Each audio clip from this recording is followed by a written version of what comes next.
palayain nyo na si Tatay Digong dahil mali ang pamamaraan ng pagkakakuha sa kanyang pagkatao dahil yan ay sa pamamagitan ng kidnapping. At kapag hindi kayo gumalaw ngayon, huwag kayong magrereklamo dahil ako sigurado gagawin ng Ruso yan. Mangingidnap yan para makatikim kayo ng sarili ninyong, ano tawag yan? A taste of your own medicine.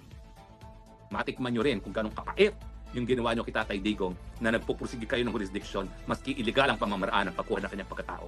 Matitikman nyo, mararamdaman nyo rin kung bakit galit na galit si Tatay Digong. Huwag kayong makinig. Enjoy ang pagkakakulong nyo sa Russia dahil sigurado ako gagawin ng Russia yan. Antayin nyo. Kayo namang mga kababayang Pilipino, ha? Ano ba? Ang tagal-tagal nang nakaupo pa dyan ang mga bangag. Pinakulong, pinakidnap, pinakulong sa dahig ang pinakamamahal nating presidente, and yet, kayo, nananahimik pa rin. And 2 beses na naman tayo napatalsik na nakaupong presidente. Kabahagi yan ating kasaligang batas. Yan ay kinikilala na karapatan ng taong bayan. Yan ay pagkakilala sa people power, and yet kayo, nagbubulag-bulagan pa rin at hinahayaan ang isang bangag na nakaupo dyan. Habang nakaupo bilang presidente ay bangag, huwag na kayong umasa sa kahit anong solusyon. Talagang magugutom tayo dahil ang mga bangag walang solusyon. Sila ang problema. At huwag kayong magpadala doon sa sinasabi nila na wala daw prueba na bangag siya. Sarili ng kapatid na nagsalita. Tama na yung debating yan. Hindi na dinidebate yan. Tanggap na natin ang katotohanan ng bangag siya. Ang tanong, bakit nananatili pa sa pwesto? Kung anong kahirapan na pinagdadaanan ngayon ng Pilipinas, tayo na ang may kasalanan dyan. Dahil pumapayag tayo na manatili sa pwesto ang mga bangag.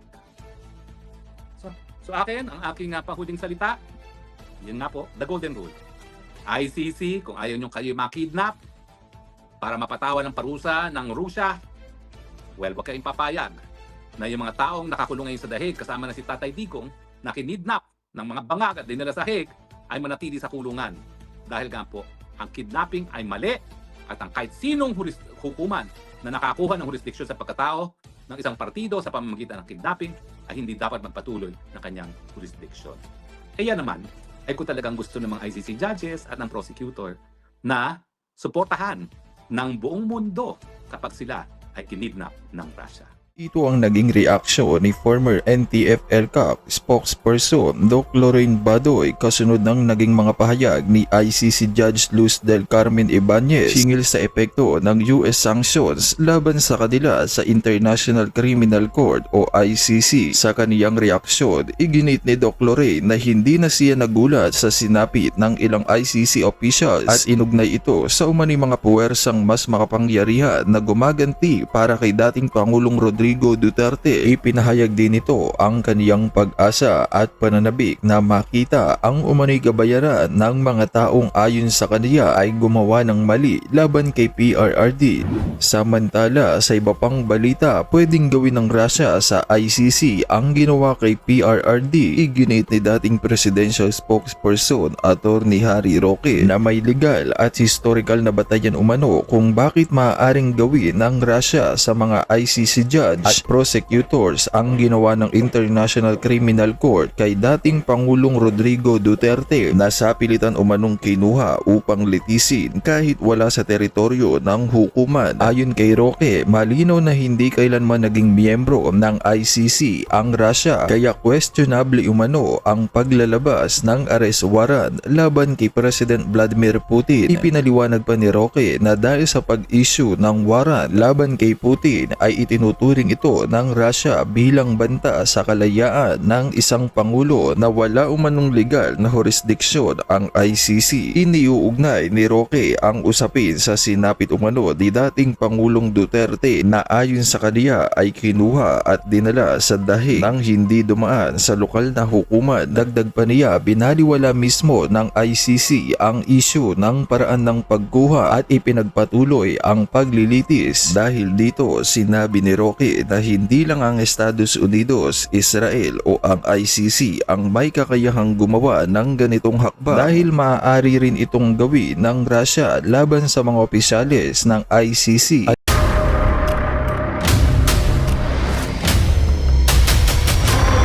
Bago tayo mag-umpisa, baka pwede nyong i-like ang video na to.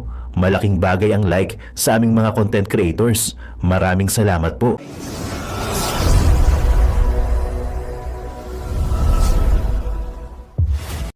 So ngayon, dadagdagan ko yung sinabi ko. Ano ba yung legal na basihan para sa Russia na kinunvict nila yung prosecutor at saka yung mga judges ng ICC at sinintensyahan, at anong po pwedeng gawin ng Russia para mapatupad ito at anong epekto nito kay Tatay Digong? Well, okay. Ang legal na basihan ay dahil nga po linilitis nila si President Putin na hindi naman po membro ng ICC ang Russia.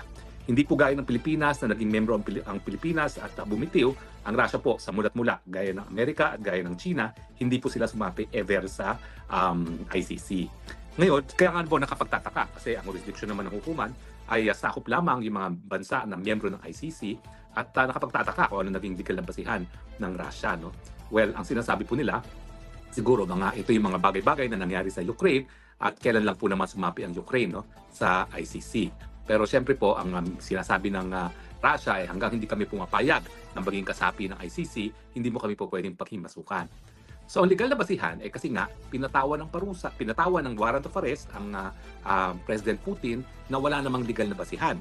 At dahil po dyan, nasentensyahan sila na makulong dahil ang ginagawa nila parang coercion yan, parang grave coercion ata yan. Kung hindi ako nagkakamali, parang grave coercion yan kasi nga wala namang legal na basihan, bakit mag-i-issue ng warrant of arrest na isang banta sa kalayaan ni Putin.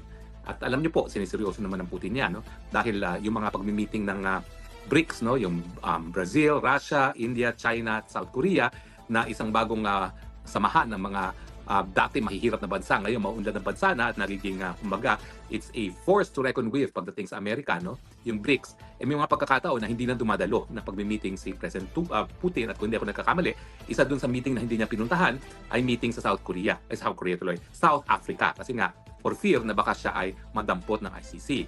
Alam niyo naman na ang ICC wala talaga yung sundalo para dumampot, pero makikipagtulungan yan sa iba't ibang mga kapulisan ng mga miyembrong bansa. So kung makikita si Putin doon sa teritoryo ng isang miyembrong bansa, meron talagang obligasyon yung bansa na yon na arestuhin at ipadala sa dahig si Putin.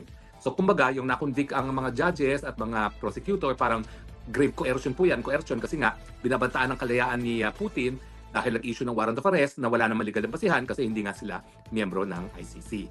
Now, anong po pwedeng gawin ng Russia para mapatupad yung sentensya laban kay Putin at laban kay ano ba yan? Kung ano sinasabi ko. Laban sa prosecutor, si Karim Khan, at saka sa mga huwes. At dalawa sa huwes na yan ay huwes ni Tatay Digong. Well, baliwala kahit hindi, kung anong ginawa nila kay Tatay Digong, pwede rin magawa sa kanila. Alam nyo, babalikan natin ng kasaysayan. Yung pag-aaresto sa isang tao sa isang teritoryo na hindi naman teritoryo ng hukuman na nag-issue ng warrant of arrest, Amerikano rin nagpasimula niyan. At ang kanilang sinasabi ay yung mga panahon na maaga pa ho yan, mga 1800s po yan, meron isang wanted na sa isang Latin America at pinapunta nila isang sheriff doon, inaresto at sapilitang binalik sa Amerika. Ang naging sabi ng Korte Suprema ng Amerika ay hindi importante kung paano nakuha yung tao para magkaroon ng jurisdiction ng hukuman. Ang importante ay bigyan siya ng mga karapatan ng isang akusado sa isang patas na paglilitis. Now, ganyan din po ang naging argumento pagdating doon sa Eichmann. Yung Eichmann naman, talagang siya yung kumbaga author of the final solution sa problema ng Hudyo noong panahon ni Hitler. At ang solution nga na sinabi nitong si Eichmann ay patayin ang mga Hudyo. Matapos ang pangalawang pandaigdigang digmaan, tumakas siya, tumira sa Argentina. Naalaman ng mga ahente ng Israel, ang ginawa nila, nagpadala sila ng Mossad, binantayan nila itong pinaghinilaan na si Eichmann at kung nakumpirma na si Eichmann nga yan, diniroga, in-injectionhan ng droga, ilinagay sa isang pribadong aeroplano, dinala sa Israel. Sounds familiar, Parang si Tatay Digong na isinakay sa private plane. At pagdating na Israel, ang sabi ni Eichmann, hindi nyo ako pwedeng litisin dahil ang pamamaraan na nakuha nyo ang aking pagkatao illegal. So, dapat yan, itigil ang paglilitis. Pero ang sabi ng Korte Suprema, huwag niyong kakalimutan, ito naman laban sa Nazi regime. Ang sabi ng Korte Suprema ng Israel, baliwala yan. Hindi importante kung paano ka nakuha. Importante, mabigyan ka ng patas na paglilitis. So, ganyan po ang nangyari kay Tatay Digong. Bagamat malinaw na si Tatay Digong ay kinidnap ng mga bangag na administrasyon ni Marcos at sapilitang idinala sa dahig dahil wala pang mandamiento de aresto ng panahon na nakuha si Tatay Digong. At gaya ng sinabi ko sa isang post, ngayon ko pong nalaman sa aking informante na madaling araw ng 11 nang kinuha nila ang ICC arrest warrant. Bakit? Kasi kung kukunin nila mas maaga yan, malalaman ni Tatay Digong at magkakaroon ng remedyo sa Korte Suprema. At ako naman po, sasabihin ko sa inyo, handa na sana kami sa isang petisyon kapag nga inaresto si Tatay Digong. Kaya lang, hindi namin akalain naman talaga na didiretso na nila sa dahig si Tatay Digong. Ang buong akala ko, ihaharap pa sa luka ng hukuman. Dahil yan naman po nasaad nga sa Article 54 ng ICC. Pero hindi na nga po sinunod pati ang Rome Statute at diniretso ng kinidnap si Tatay Digong. So malinaw po talaga, kidnapping ang nangyari kay Tatay Digong at ngayon hindi nagiging issue yan. Kasi nga po, ang sinasandalan ng ICC, baliwala kung paano nakuha ang pagkatao ng akusado, basta importante mabigyan ng patas sa paglilitis. Ngayon, puntahan natin itong kaso ng ICC prosecutor, si Karim Khan at mga judges. Ang problema, sila po ay nasentensyahan na, in absentia. So pwede naman sila magreklamo na mayroong violation of due process rights, no? Dahil hindi sila nabigyan ng pagkataon na marinig. Pero po pwede bang gumalaw ang Russia para ipatupad yung sentensya sa kanila? Well, gaya ng ginawa ng Israel kay Eichmann, gaya ng ginagawa ng mga Amerikano sa mga pinapadukot nila sa mga foreign territories sa bisa ng isang warrant of arrest na inisyu ng isang hukumang Amerika. Siyempre, kung nagagawa ng Amerika yan, kung nagagawa ng Israel yan, kung ginawa yan ni Marcos Jr. kay Tatay Digong, pwede rin gawin ng Russia sa mga judges at prosecutor na ipadukot din sila. At siguro ang gagawin nilang depensa ay kinakailangan magkaroon naman sila ng paglilitis para madepensahan sila. Pero yan po ang diferensya. Kapag kinonsinti natin ang kidnapping at hindi natin kinuwestiyon kung tama ba ang pakikidnap para magkaroon ng jurisdiction ng isang hukuman. Hindi lang naman Amerika, hindi lang naman Israel, hindi lang naman si Marcos Bangag administration na po pwedeng gumawa niyan. Pwedeng gawin din yan ng mga Russians laban sa mga magistrado at mga prosecutor ng ICC. At sinasabi ko nga dyan, 2 judges ngayon na nagliliti sa kaso ni Tatay Digong ay kasama doon sa nasentensyahan ng hukumang Russia. So kapag ang Russia ay nagpadala ng isang team ng private jet at kinidnap yung mga West na yan at mga prosecutors at liniti sila sa Russia, o anong sasabihin nila? Violation of due process rights. Bakit si Tatay Digong? Si Tatay Digong, kinidnap. Bakit sila? Sa ICC itself, hindi nila dinidismiss. Dahil illegal ang pagkakakidnap. Hindi malang sumunod sa Rome Statute. O, sila ba ngayon ay makakareklamo sa hukumang Russia kapag sinabi nila na kinidnap kami at dapat i-declare na illegal ang pagkikidnap sa amin dahil ito'y labag sa aming due process rights? Ang sasabihin lang ng Russian court, mga julol, kinidnap nyo nga yung Tatay Digong, yung Duterte na kaibigan ng Russia. Alam na alam yung kinidnap, hindi nyo hinarap sa lokal ng hukuman, tapos ngayon kayo, magre-reklamo kayo. So sa madaling salita, dapat patas. Kung Amerika ang gagawa niyan, kung Israel ang gagawa niyan, dapat pwede rin gawin ng Russia, di ba? At ang solusyon nga para maiwasan itong mga illegal na pagkaka-kidnap para lang magkaroon ng jurisdiction ng hukuman, sabihin natin once and for all. Gaya ng desisyon ng Constitutional Court ng South Africa doon sa isang kaso, kapag ang ginamit ay kidnapping na illegal, dapat yan ay magresulta sa kawalan ng jurisdiction ng hukuman dahil hindi mo po pwedeng maituwid ang isang pagkakamali sa pamamagitan na naman ng isang pagkakamali. Pero as it stands, mag-ingat si Karim Khan, mag-ingat ang mga judges ng ICC dahil I am sure ang Russia nagmamasid at tinitignan kung sinong po pwede lang madukot ng tuluyan ng masentensyahan sa Russia. At kapag yan ang nangyari, ICC, kasalanan nyo yan. Kasi nung kaso ni Tatay Digong na kinidnap, hindi naman kayo umalma. So siyempre, ang tawag dyan, estopel. Kapag kayo nakidnap at kayo naman ay sinintensyahan sa Russia, dahil kayo nga ay kinidnap at sapilitan din nila sa Russia, hindi kayo makakapagreklamo kasi yung mga West mismo ni Tatay Digong, binaliwala yung pagkikidnap. Di ba? Dapat patas. Hindi po pwede na pag si Tatay Digong, okay lang ang kidnapping. Pag judges at prosecutor ng ICC, ay hindi po pwede. Yan ang dapat harapin ngayon ng ICC.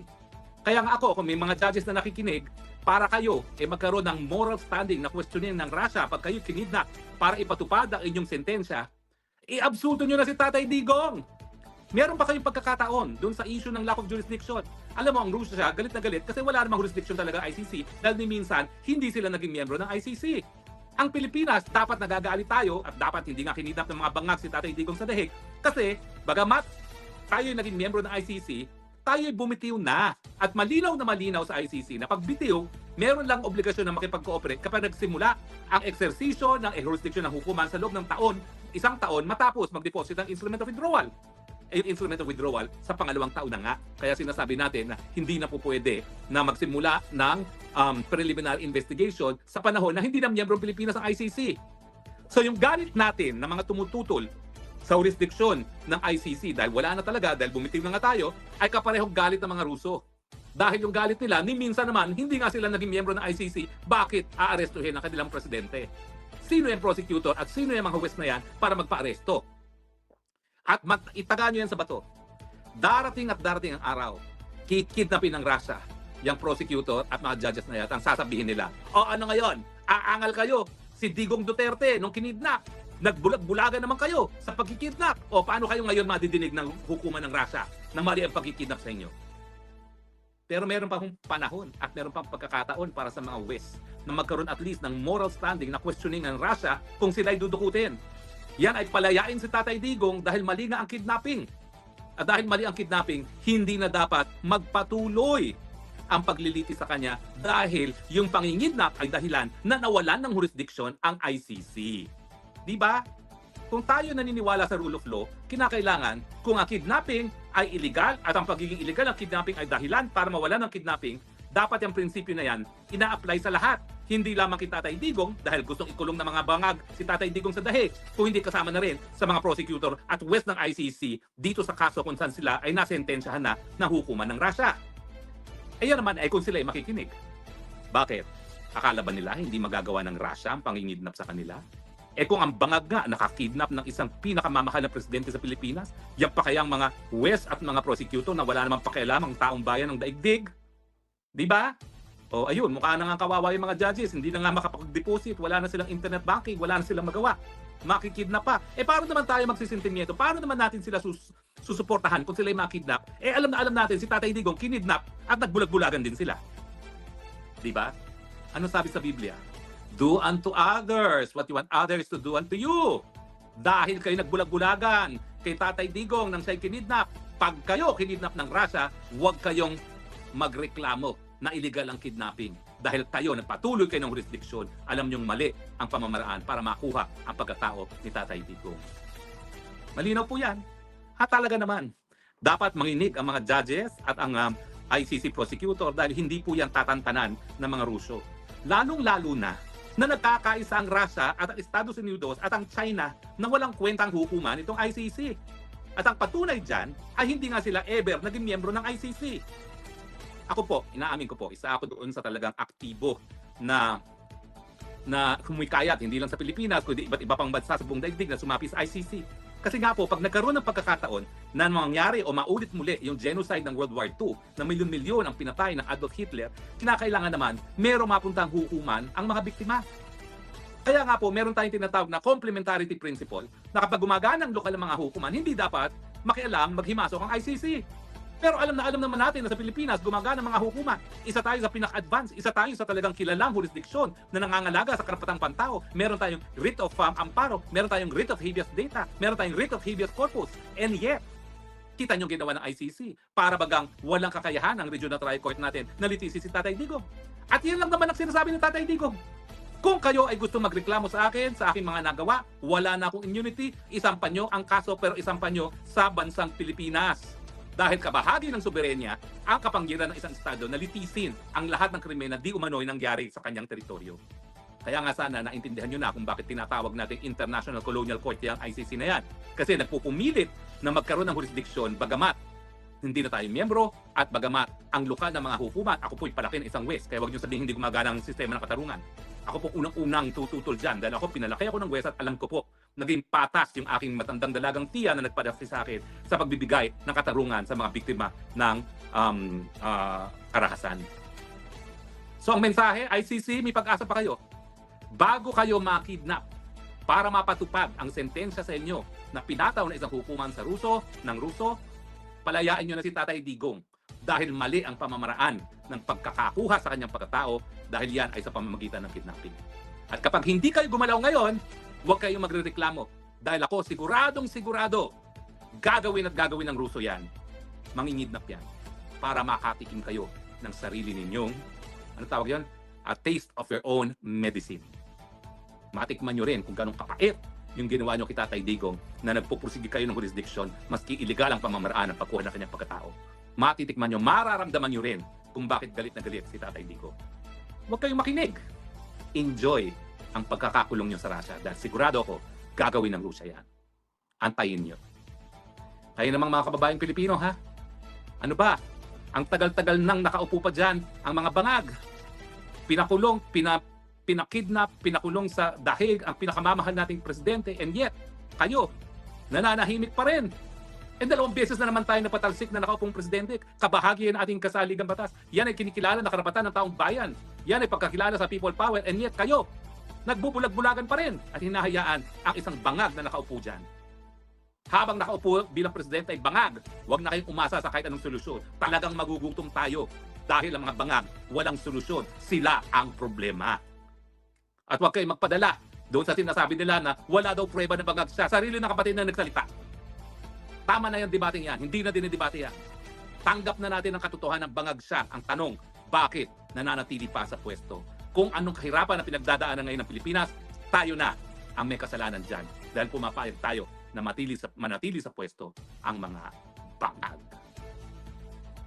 So akin, ang aking pahuling salita, yun nga po, the golden rule. ICC, kung ayaw nyo kayo makidnap para mapatawan ng parusa ng Rusya, well, wag kayong papayag na yung mga taong nakakulong ngayon sa dahig kasama na si Tatay Digong na kinidnap ng mga bangag at dinala sa Hague ay manatili sa kulungan.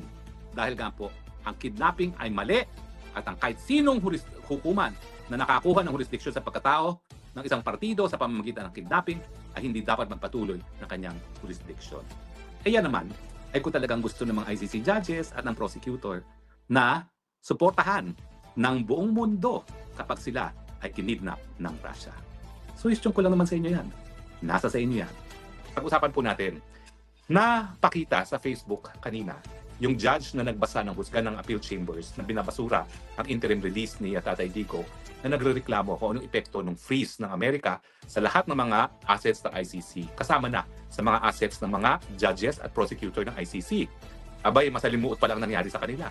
Ang sabi ng judge na yan, wala siyang mabuksan na bank account miski sa Europa, wala siyang syempre credit card at pati ang mga visa ay frozen. Paano ba kasi nai-implement ang freeze ng mga Amerikano sa mga assets hindi lamang ng ICC kundi sa lahat ng mga judges at prosecutor ng ICC? Well, alam niyo sa larangan ng international law, kontrobersyal itong unilateral sanctions na ini-impose ng iba't ibang bansa. No? Bakit siya kontrobersyal? Kasi nga, lahat ng mga batas ng isang bansa pwede lang mapatupad sa sarili mong teritoryo. Hindi dapat lalabas ang teritoryo mo. No? Pero itong ginagawa ng Amerika, unang-una niyang ginawang sanctions ay yung trading with Cuba. Bawal mag-trade sa Cuba. No? Tapos ngayon naman, ito nga, nagkaroon ng sanctions laban sa pondo ng ICC at sa lahat ng mga opisyales ng ICC, kasama na yung prosecutor at ang mga huwes. So, paano ba na-implement yan? Well, theoretically, dapat yan sa Amerika lang napapatupad. Pagdating sa ICC, wala naman sila mga account sa Amerika. Pwede bang walang epekto yan? Hindi rin. Kasi sa larangan ng banking, importante yung isang American na system na tinatawag na SWIFT. Yung SWIFT is an American electronic system na ginagamit natin para paglipat ng pondo. So kung ikaw ay magte-telegraphic transfer, SWIFT ang gagamitin mo. So ang unang-unang nawala sa sa ICC at sa mga judges at prosecutor ng ICC ay yung SWIFT. So hindi sila makatanggap ng pera from abroad. Now, hindi ko alam kung paano ngayon ang ginagawa ng ICC para makatanggap ng pondo sa kanyang operasyon nang walang SWIFT account. Alam naman natin na ang pondo ng ICC nanggagaling sa mga miyembrong bansa, kasama na doon sa mga pribadong pwedeng mag-donate sa ICC. Controversial yung donasyon na yan Kasi nga, paano ka magiging patas na mahistrado na tumatanggap ng donasyon? Ang chismis nga ang mga Marcoses through iba-ibang mga fake corporations o holding corporations, posibleng nagdo-donate sa ICC, kaya talagang pinupuruhan si Tatay Digong. Ang sinasabi ko lang naman, possibility. Kasi nga, unlike yung hukuman ng Pilipino na hindi po pwedeng tumanggap ng donasyon, siya po pwede. So, pupunterihan nga natin yan yung mga sino nagdo-donate ngayon sa ICC nang malaman natin kung mayroong mga Pilipinong nagdo-donate dyan dahil talaga namang nakaka-intriga kung sino talaga ang nagpoponto sa ICC. Alam ko, yung mga dating mga mayayaman na talaga sumusuporta sa kausa ng karapatang pantao, si George Soros, lalong-lalo na talaga nangunguna. No? Pero dahil nagkaroon ng kapangyarihan tumanggap ang ICC, pwede, pati yung mga Marcoses, tinatanggapan. So, aalamin natin yan. Pero anyway, so unang-una, nawala yung SWIFT. Nawala yung kanilang pagkakataon na magpadala ng pondo. Now, ang diferensya sa Amerika, hindi lang siya, yung freeze niya, applicable doon sa mga korporasyon na nasa Amerika. Lahat ng korporasyon na mayroong presensya sa Amerika, dapat sumunod sa freeze. At yan yung problema sa Europa. Kaya ang ginagawa ng Europa ngayon, para maiwasan yung unilateral freeze ng Amerika, gumagawa sila ng batas na nagsasabi na hindi po pwede sumunod sa batas ng freeze ng Amerika. So gumagawa sila ng counter legislation na nagsasabi na walang bangkong European ang dapat sumunod. Ang problema, miski may ganyang batas sa Europa, ang Amerika naman, ang kanyang construction ng kanyang freeze order ay hindi lang sa mga Amerikano. Lahat ng korporasyon na merong negosyo sa Amerika. Kaya kung ikaw ay isang European bank, maski technically hindi ka sakop ng freeze dahil wala naman ikaw sa territorial jurisdiction ng Amerika, kapag ikaw naman ay gumagawa ng negosyo at nagpapadala ng pondo sa Amerika, technically sa Amerikano, sakop ka ng freeze. At kapag hindi ka sumunod sa freeze order, mas matindi ang magiging consequence niya, no? Dahil hindi ka lang mapa-fine, baka completely maisara ang iyong mga transaksyones sa Amerika. And let's face it, no? Wala naman kahit sinong bangko, kahit sinong korporasyon na maiiwasan na magkaroon ng transaksyon sa Amerika.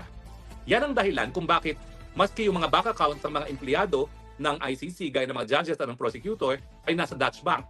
Yung Dutch Bank naman, basta meron siyang kahit anong transaksyones sa Amerika, kinakailangan sumunod dun sa freeze order. At yan ang dahilan kung bakit ang reklamo nga ng ICC judge wala siyang bank account ngayon. Kasi miski European ang bank niyan, obviously, nagtatransact sa Amerika. Kasi sino ba naman hindi nakikipagtransaksyon sa Amerika ngayon, no, kung ikaw ay bangko. At dahil ayaw nila na maisarado ang kanilang operasyon sa Amerika, sinusunod na nila ngayon ang freeze order, ang sanctions laban sa ICC. Ganon din nga yung mga credit cards. Kasi ang mga credit cards naman, pwede kang Visa, Mastercard, pero parang franchise lang yan. Iba't ibang mga bangko nagsusuporta ng operasyon ng mga credit card companies. No? Pero dahil nga, na-honor ang transaksyon ng isang credit card, hindi lang naman sa Europe, kundi sa Amerika, at kung ayaw ng credit card company na hindi sila makapaglabas ng pondo para bayaran ng mga purchases sa Amerika, kinakailangan sumunod din yan sa freeze order ng Amerika. Now, alam mo, nagbibigay pag-asa yan kay Tatay Digong. Dahil sa tindi ng sanctions ng Amerika ngayon sa ICC, I think it is a matter of time na talagang makikripol ang operation ng ICC. Nagrereklamo na ngayon yung mga West na hindi sila nagkakaroon ng bank account, hindi sila makapagpadala ng pera sa kanilang home countries, pati mga visa nila at kanilang mga kaanak na re-revoke ng Amerika. Now, imagine yourself, ikaw isang foreign judge, nagtatrabaho ka sa Amerika, sa ICC, pero ang pamilya mo nandoon sa iyong home country, hindi ka makapagpadala ng pera, paano gagawin mo? Di ba? Sino ngayon ang gusto magtrabaho sa ICC kung hindi ka pwedeng magpadala ng pera sa iyong home country?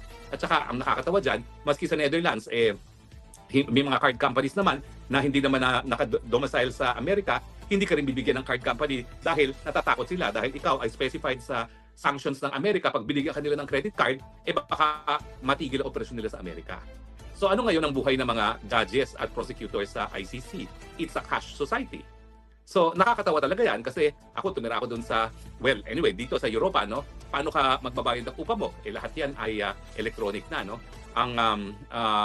Sa Pilipinas, GCash. Dito may counterpart sila na lahat talaga halos ng transaksyon ay electronic. Walang ganyang facility ngayon ang mga judges at mga prosecutor at mga empleyado ng ICC. So talagang dapat sila mabuhay as cash.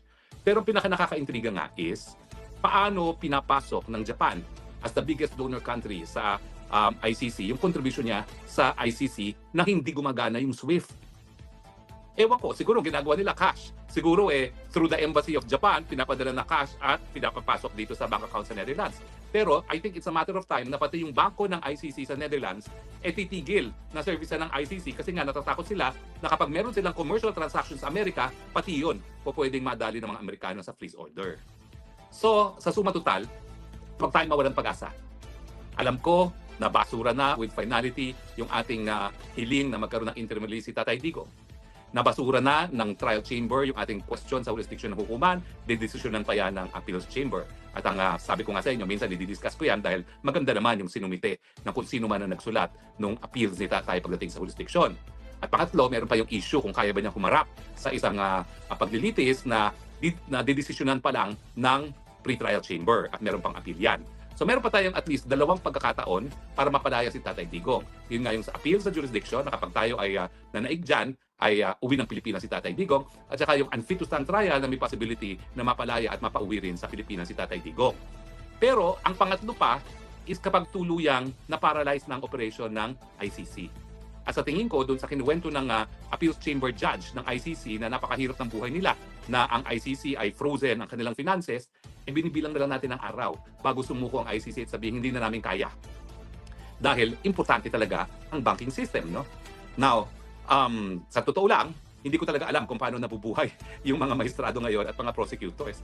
Dahil miski ako is asylum seeker, kahit paano meron akong access to the banking system. No? Binibigyan talaga kami ng karapatan na magbukas ng bank account. Dahil kung wala kang bank account, wala ka talagang buhay dito sa Europa.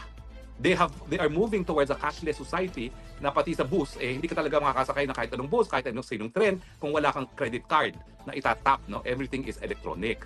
So sa tingin ko nga, ang isa pang pangatlo na posibilidad, dahil nga sa sanctions ng Amerika, tuluyan na magsasara ang ICC dahil hindi nila masusustain ang operations na on a cash basis. Kung meron pa silang matatanggap na cash. Kasi yung mga kontribusyon ng mga member countries, hindi makakapasok dahil hindi yan makakadaan sa SWIFT system nga, no, na still American owned. Ang nakakatawa nga doon sa sabi ng judge, pati ba naman computer program, wala sila. Dahil ang computer program, Google. So ang ginagamit nila, pati sa email, is Proton, hindi na Google. At napakahirap talaga ng buhay nila. Talaga namang nagpupursige lang sila para magpatuloy. No? Pero yan po ay isang, kumbaga, pag-asa ni Tatay Digong, na dahil nga hindi na po kakayanin mag-operate ng ICC dahil sa sanction ng Amerika, kinakailangan pauwi na siya. Dahil kung hindi naman siya talaga makahatulan at hindi na po pwedeng gumana ang hukuman, siyempre, labag naman sa karapatang pantao, na patuloy siyang ikulong. Kaya nga po, sinasabi ko, at kami naman na wala na kami ginawa dito kay Tatay Digong, kundi dasal, at nagagalak naman ako na iba pang mga Pilipino ay sumunod sa aming yapak at nagdadasal na lamang, pagpatuloy po natin ang pagdasal. Dahil we do not know. God works in mysterious ways. Merong dahilan kung bakit siguro pinayagan ni Panginoon na makidnap si Tatay Digong dito sa Hague. Pero sa aking pananaw, siguro ang dahilan dyan para nga magkaisa ang taong bayan, para yung mga nagdududa pa kung tama ba na magpatuloy pa sa pwesto ang Marcos administration, talaga magising sa katotohanan na malaking pagkatraidor sa pagiging Pilipino at sa soberenya ng Pilipino ang ginawang pagkikidnap ni Tatay Digong dyan papunta dito sa Hague. Kaya ang aking sinasabi, God has a purpose. Perhaps it is to unify us at tayo naman talaga ay nagkaisa na para ipakita na taksil talaga sa sambayan ng Pilipino ang mga Marcoses at yung kanilang mga aliado na nanginap kay Tatay Digong. At siguro para nga mapabilis pa ang pagiging presidente ni VP Sara. Dahil ang aking tingin, kung hindi natin isisisante itong Marcos Jr. na ito before 2028, hindi mananalo ang kalaban ng Marcos Jr. dahil hawak-hawak ng mga Marcoses ang makina na magbibilang ng boto. Bukod pa doon sa gobyerno mismo, kung hindi natin masisisante na mas maaga itong Marcos Jr. No? At yung pagsisisante naman, karapatan natin yan. Huwag kayo matakot. Hindi po yan incitement to sedition. Ang pagsisisante, dahil ang isang presidente ay hindi na kayang katungkulan, ay yan po ay talagang tunay sakop ng kapangyarihan ng taong bayan bilang tunay na soberenya sa isang bansa gaya ng Pilipinas. So mga kaibigan, meron pa tayong mga pag-asa na talagang mapauwi si Tatay Digong. Number 1, desisyon ng Appeals Chamber na wala lang jurisdiction ang ICC dahil nagsimula ang preliminary investigation na hindi na tayo miyembro ng ICC. Yan ang pinakamalakas. Pangalawa, mananaig tayo sa pre-trial chamber na wala na sa tamang pag-iisip ang Tatay Digong para tumayo sa isang paglilitis. Ang resulta dyan, at least, matitigil ang paglilitis at sa aking tingin, yan ay sapat na dahilan para nga mapalaya si Tatay Digong. Pangatlo,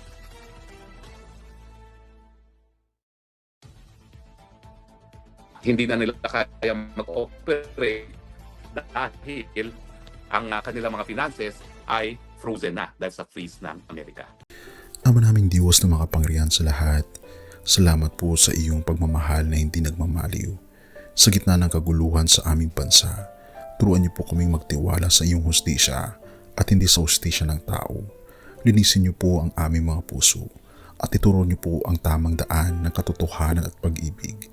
Tulungan niyo po kaming maging ilaw sa gitna ng dilim at ipakita sa mundo na may pag-asa pa sa pangalan ng aming Panginoon Hesus.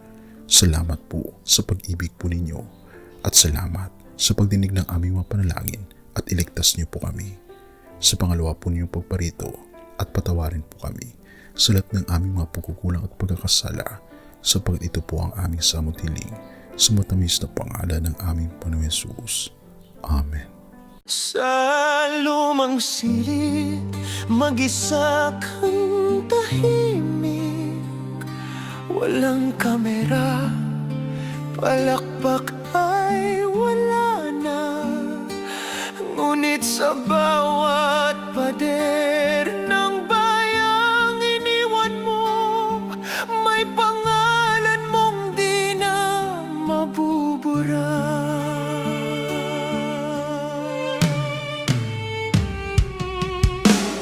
Minsan kang naging balikat ng mahihimik.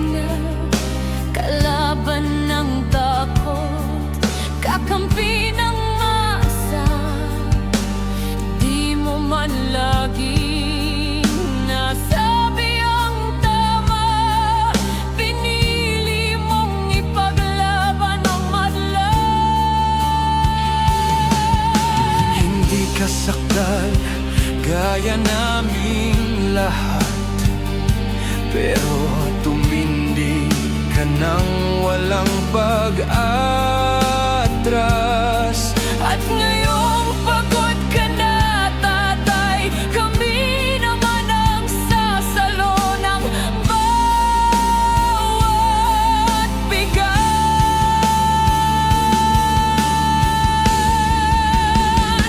Hanggang sa dulo, ikaw ay mahal. Kahit papagod na ang iyong katawan. Tatay, salamat sa iyong paglaban. Ngayon, kami naman hanggang sa dulo. Di ka namin iiwan. Ang kwento mo'y dala ng bayan.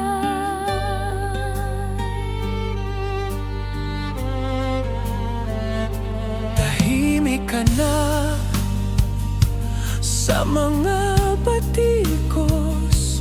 Wala nang tugon, wala nang galit, pero sa mata ng mga maralita, naroon pa rin ang tapat mong alaala.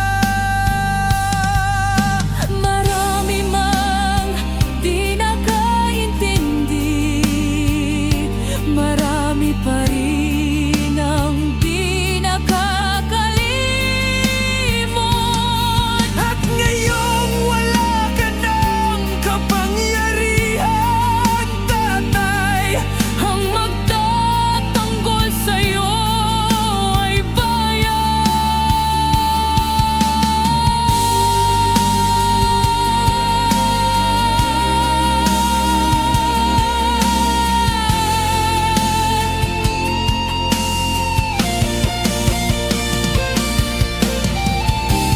hindi ka nag-iisa kahit ngayon.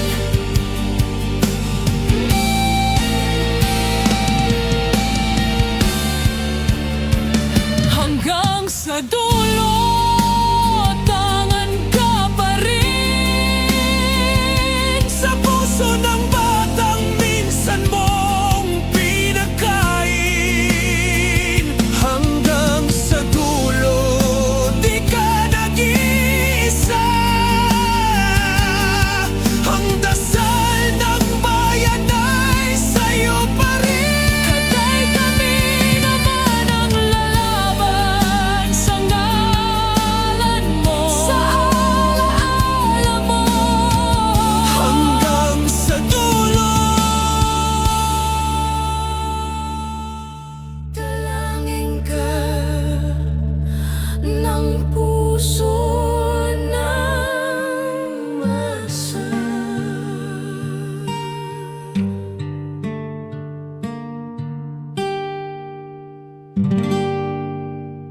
At yun na nga mga kababayan, ano na ang masasabi mo? Kung mayroon kayong hinaing at komento patungkol sa balitang ito, please comment down below. Pag-uusapan natin yan sa comment section. At kung nagustuhan nyo ang video, ay huwag kalimutang mag-like at i-share na din para mas marami pang makaalam at umabot ito sa marami sa ating mga kababayan. Maraming salamat po. Mabuti pa ang sardinas, may label. Eh tayo, wala. Oo nga pala. Nay, ito na yung bayad ko sa isa, ano? O, kunin mo yung isa. Isa muna, iyan, no? Tapos, isa pa, di ba? 4 dapat na sardinas, eh. O, yan. 3 na. Pang-4 na sardinas. O, okay na.